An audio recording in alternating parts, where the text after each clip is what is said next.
Salut à toi qui veux reprendre le contrôle de ta vie, ici c'est Zenrela et dans cette vidéo je vais pousser un coup de gueule. Ouais je sais, j'en ai poussé un il n'y a pas longtemps mais ben voilà, c'est comme ça. Alors pourquoi est-ce que je vais pousser un coup de gueule? Parce que je vais essayer de le dire convenablement, déjà ça va bien commencer. Alors mon coup de gueule c'est par rapport à certains mots qu'on peut utiliser dans le secteur de la thérapie, du développement personnel et tout ça. Moi, si tu es déjà venu dans mes formations ou si tu vois dans mes vidéos, j'utilise quasiment jamais, pour pas dire jamais, mais très rarement, des mots de jargon. Et si j'en utilise un, tu vas te rendre compte que tout de suite après, j'explique ce que je veux dire. Simplement pour être sûr que la personne comprenne ce que je veux dire et qu'on soit sur la même longueur d'onde. Parce que ça, mon énervement pour le jargon a commencé par exemple avec le milieu médical où je connaissais des gens qui sortaient de l'explication pour des trucs graves, par exemple, je sais pas moi, des grosses maladies, des cancers ou quoi, et ils n'avaient rien compris parce que le type avait utilisé que du jargon. Et donc, ils étaient dans une insécurité encore plus grande qu'ils l'étaient avant parce qu'ils ne comprennent pas, ils ont un truc et ils ne savent pas ce que c'est. Mais bon, soit, si tu utilises le jargon parce que ça exprime vraiment ce que tu veux dire, soit. Mais je trouve ça nul, mais soit. Moi, mon but, c'est que je sois compris par tout le monde. Et ce qui va m'énerver au-delà de tout, c'est qu'on va utiliser un terme qui, en réalité, ne veut pas dire ce qu'on veut dire. Ça, c'est encore plus chiant. Pour moi, hein, parce que moi j'aime bien les mots, j'aime bien analyser des mots. Hein. Par exemple, je me moque toujours de mes amis français quand on parle de petit déjeuner et de déjeuner, parce que par exemple, déjeuner ça veut dire sortir du jeûne. Et donc petit déjeuner c'est un petit cassage de jeûne et on casse le jeûne après, ça n'a pas de sens parce que le jeûne quand tu le casses... Mais bon voilà le genre de délire dans lequel je vais pour te dire à quel point je peux moi me mettre à analyser les mots pour voir s'ils veulent vraiment dire ce qu'ils veulent dire. Et j'en viens aux mots qui m'énervent.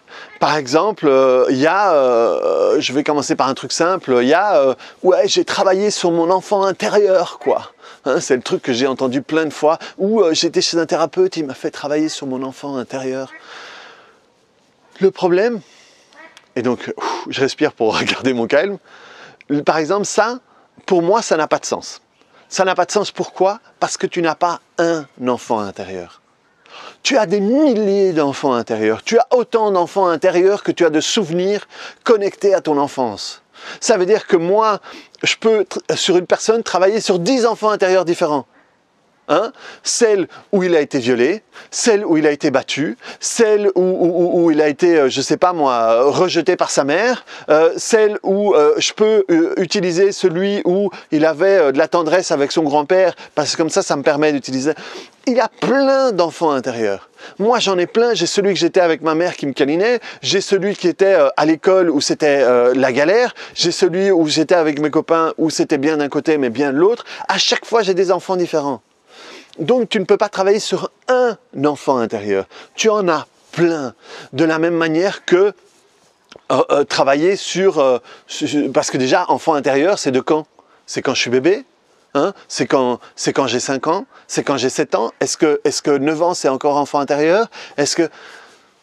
De nouveau, moi, je trouve que c'est des mots qui n'ont pas de sens. On va travailler sur une version de toi, ta version de toi à ce moment-là précis. Et on va aider que cette version-là fasse la paix. Et on va voir si, en faisant la paix avec celle-là, eh bien, ça peut faire effet domino sur l'autre ou pas. Si pas, peut-être ça fait un effet domino sur 2 ans, mais là, tu as eu un autre traumatisme et donc on va retourner. Et on va travailler sur plusieurs versions de toi dans ton enfance. Donc ça, c'est un petit truc sympa. Ensuite, il y a un autre, j'ai fait une vidéo avec mon ami François Fortin il n'y a pas longtemps. François, je te salue parce que tu regardes mes vidéos, tu les commentes et je te remercie beaucoup. Et alors il m'avait dit à la fin d'un cours, tiens, j'aimerais qu'on te fasse faire une interview, et on a fait une vidéo qui était très sympa. Et par exemple, dans tout le milieu du... Et il y a des mots qui m'énervent tellement que je les oublie. Donc je vais prendre mon petit papier parce que j'oublie tout le temps. Voilà, j'en reviens. C'est l'expression dépendant affectif. Ah ouais, je suis dépendant affectif. Moi, combien de fois j'ai des gens qui viennent me voir, me disent ouais, je suis dans la dépendance affective, ou je suis dépendant affectif. Et alors moi, je respire et je dis, quand vous dites que vous êtes dépendant affectif, comment vous le savez? Est-ce que c'est une analyse que vous avez faite? Est-ce que c'est... un grand nombre de fois, c'est dire, ah, mais c'est mon psy qui me l'a dit. ou j'ai vu des vidéos, j'ai machin et tout ça. Dépendant affectif, alors ce mot, pour moi, il veut rien dire. Enfin, non, c'est pire. Il veut dire l'inverse de ce que ça veut dire.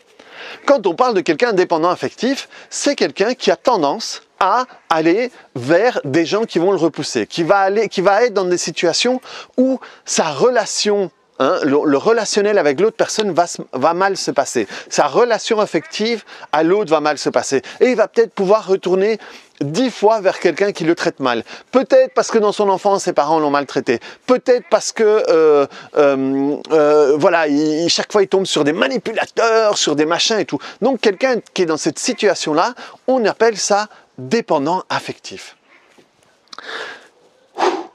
Eh bien, cette personne-là n'est pas dépendant affectif, elle est addicte à une situation de rejet.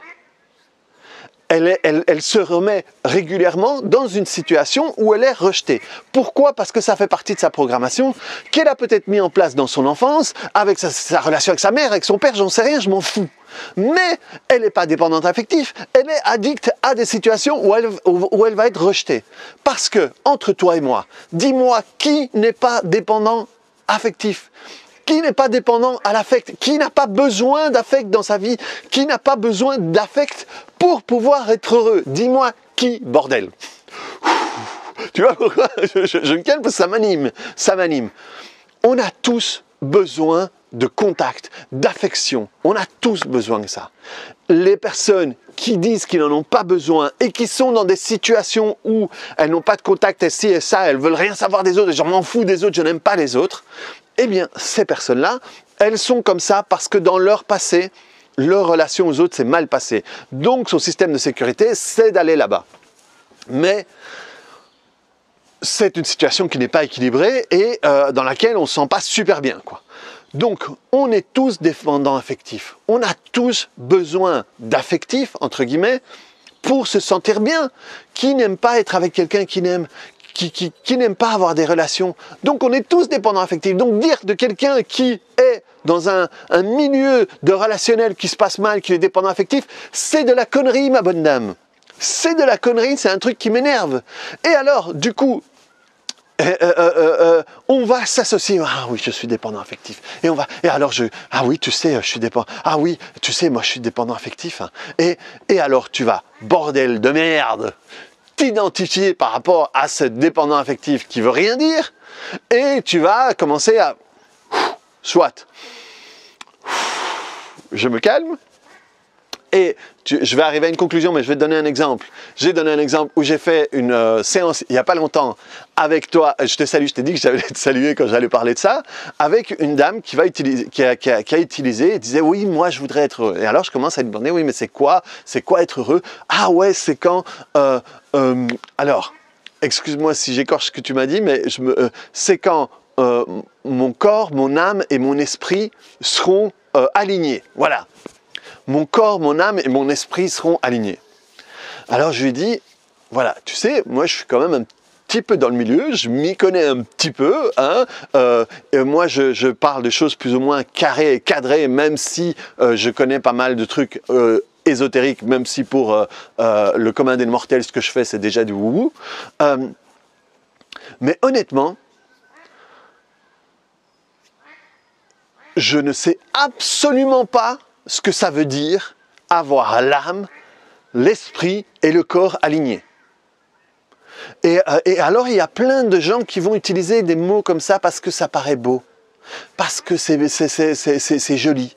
Mais le problème, c'est quand tu poursuis un truc comme ça. Je ne serai heureux que quand mon corps, mon âme et mon esprit seront alignés. C'est pas tangible, c'est pas mesurable. Et donc, si je serais heureux que à ce moment-là, mais c'est mal barre pour être heureux. Et si je dis je ne serais heureux qu'à ce moment-là, ça présuppose, et je te ramène à ma vidéo sur les présuppositions, que tant que je ne suis pas comme ça, je ne suis pas heureux. Donc, si tu te sens déprimé, tu ne te sens pas bien parce que tu n'es pas encore arrivé à ton objectif et que ton objectif est quasiment inatteignable, sauf par des gens qui, je dis pas, hein, il y a des gens qui sont, honnêtement, moi, je suis incapable de dire avec certitude ce que c'est une âme, quoi. Je peux m'imaginer, je peux comprendre. Je vais voir des gens qui... Il y a des gens que je suis, je suis sûr qu'ils sont tout à fait capables et ancrés en étant sûrs de ce que c'est, de ce que ça représente et tout. Des types comme... Il y a un type que je suis qui est très chouette, à qui j'étais une formation qui est très sympa, que si je vous conseille même ses vidéos, c'est un type qui s'appelle Franck Lobvet. Je suis en train de m'intéresser à un gars qui fait un truc qui s'appelle le scan thérapeutique, Laurent Marchand, Marchal, je sais plus. Peut-être que lui, peut-être que ce sont des gens qui ont des niveaux un peu différents, et pour eux c'est clair. Mais moi, mes vidéos, elles sont faites pour monsieur et madame tout le monde. Donc toi qui me regardes, à part peut-être certains d'entre vous, mais toi qui me regardes, je suis sûr que tu es comme moi. L'âme, c'est un concept abstrait. On peut donner une définition de l'âme, mais c'est un peu compliqué, tu vois. Moi, je suis un peu plus clair, par exemple, sur ce qui est mon inconscient, ce qu'est le conscient, et parce que je l'étudie, je machin et tout. Mais pour la plupart des gens, de nouveau, si tu vas demander à ta boulangère, l'inconscient, c'est abstrait. Mais donc, comme c'est beau de dire, ah oui, il a une belle âme, par exemple, quelqu'un qui a une belle âme. J'ai une amie qui utilise beaucoup cette expression. Ça veut dire quoi? Ça veut dire quoi? Ça veut dire qu'il a des choses de comportement, ou qui te fait penser à quelqu'un qui te plaît, ou t'aimes bien comment est-ce qu'il fonctionne. Mais est-ce que c'est connecté à l'âme, c'est connecté à ses programmations? Enfin bon, je diverge. Et donc, voilà. Donc, ce que j'ai dit à cette personne qui me disait, voilà, moi, mon corps, mon machin et tout, déjà, je lui ai expliqué qu'il y a un problème là-dedans, c'est que ton corps, il va se comporter de la manière dont ton esprit se comporte. Donc, forcément, ils seront toujours alignés, hein. Même si toi, tu as des douleurs chroniques, eh ben, je t'assure qu'elles sont alignées par rapport à ce qu'il y a dans ton mental, par rapport à ce qu'il y a dans ton inconscient, parce que c'est ton inconscient qui crie quelque chose à ton conscient parce que tu n'es pas aligné, hein, pour qu'il t'entende. Donc, en réalité, ton esprit et ton corps, ils sont tout le temps alignés. Si tu es gros, ils sont alignés parce que ça veut dire quelque chose. Si tu es anorexique, ils sont alignés parce que ça veut dire quelque chose. Le problème, c'est de croire que s'il y a quelque chose qui ne va pas dans mon corps, c'est que je ne suis pas aligné. Non, tu es tout le temps aligné. Sauf que tu es aligné sur un concept qui, lui, l'est moins. Donc, mon corps, mon esprit, mon âme, et ce que je lui ai dit, le problème, c'est que il faut pouvoir comprendre réellement ce qu'est et le fonctionnement des trois parties pour être sûr de comprendre quand ils seront alignés.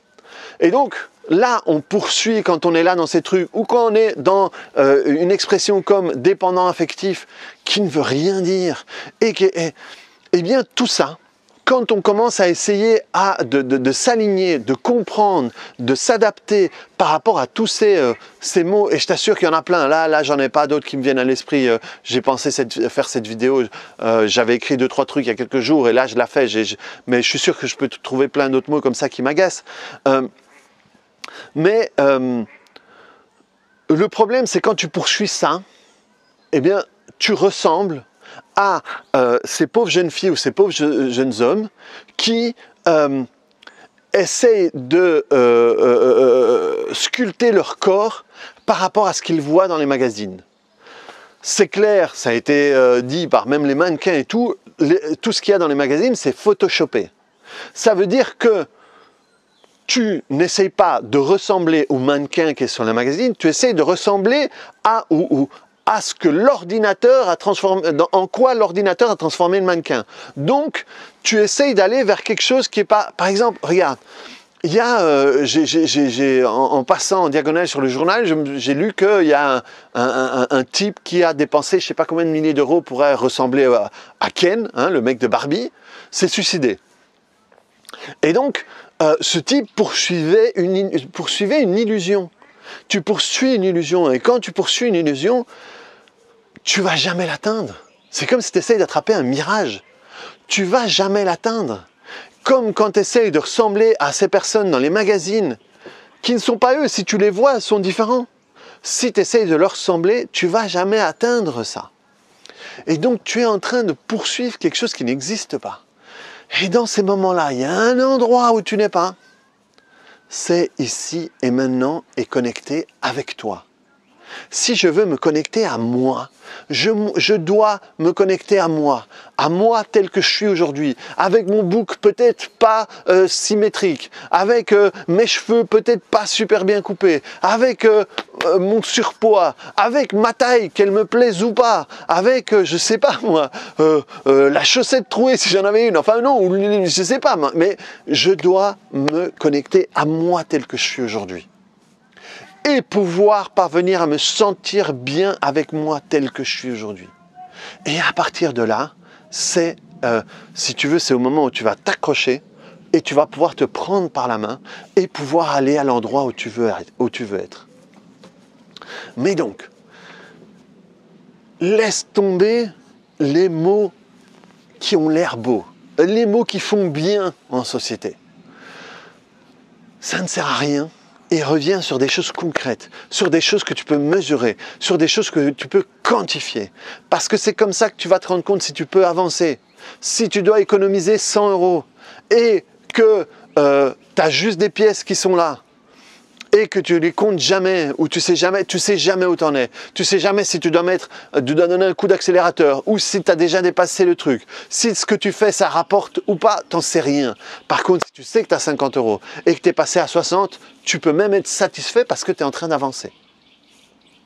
Et au moins là, c'est concret. Ok? Et c'est ce que je fais moi dans mes séances. Dans mes séances, je passe 1 heure à tout lister.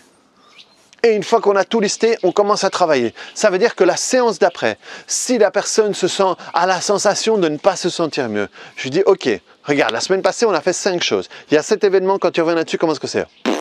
Ça me fait plus rien. Quand tu reviens là-dessus, ah non, j'ai l'image qu'on avait à la fois, ça me fait plus pleurer. Et d'un coup, il y a 5 trucs. Et quand on revient, je dis, regarde, les 5 trucs, comment ça a changé. Je t'assure qu'à ce moment-là, vu que je l'emmène sur quelque chose de mesurable, elle sait qu'elle se sent mieux qu'avant d'être venue me voir pour la première fois. Alors qu'elle n'en était pas convaincue juste avant de rentrer dans mon cabinet. C'est parce que là, on revient sur quelque chose de quantifiable. On revient sur quelque chose de concret. Même si, de nouveau, ce que je fais pour les gens qui ne connaissent pas du tout, c'est du wou-wou, c'est de l'arnaque, c'est tout ça. Mais moi, je ramène toujours vers des choses quantifiables. Et c'est pareil. C'est plus facile pour toi de te rendre compte que tu as, par exemple, un système de répétition où tu te retrouves toujours dans les mêmes relations, où tu es peut-être à chaque fois trompé, où tu es peut-être à chaque fois maltraité, ou quoi que ce soit. C'est plus facile pour toi de prendre, de décomposer le cake, hein, ça c'est le cake, et de décomposer, ben oui, ça m'est arrivé plusieurs fois, avec ma mère c'était comme ça, et pouvoir commencer à travailler sur tous les ingrédients, plutôt que partir sur « je suis dépendant affectif ». Et maintenant, je fais quoi? Je t'assure, et j'exagère comme ça parce que j'ai des gens qui viennent chez moi, qui ont fait des années de thérapie, qui ont fait plein de séances, qui ont déjà dépensé beaucoup d'argent et qui se retrouvent exactement dans cette situation-là, qui peuvent me donner un chouette mot par rapport à toutes les choses dont ils sont. Et ils sont très contents de me dire parce que c'est leur manière, et je comprends, c'est leur manière à eux de me dire qu'ils ont fait du travail, qu'ils ont fait du chemin, qu'ils ont été de l'avant. Mais le résultat n'est pas le même, n'est pas celui-là. Donc, voilà, ne pars pas sur des mots. Je souris parce que derrière, il y a mon fils qui est en train de m'imiter dans les gestes que je fais. Et donc, le truc, c'est reviens sur des trucs concrets. Arrête d'utiliser ces mots à la noix qui te servent à rien. Utilise des choses qui te font avancer. Utilise des choses qui te permettent d'aller de l'avant.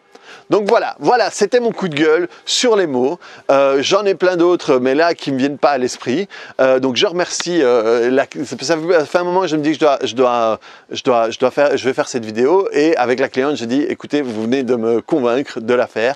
Donc je la salue. Et puis on se voit très bientôt dans une autre vidéo. Tu me cliques sur le bouton j'aime. En dessous de cette vidéo, il y a les informations pour le cours de TPE. Ça, c'est vraiment le truc sur lequel je reviens dans le cours de TPE. À décomposer tout ça, à envoyer paître tous les mots inutiles.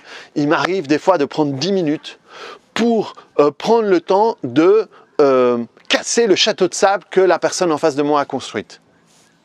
C'est pas parce que je suis un mauvais garçon et que j'aime casser les châteaux de sable, mais c'est juste pour lui rendre compte qu'elle est debout, elle est sur un château de sable. Et ça n'a pas de sens, ça ne sert à rien.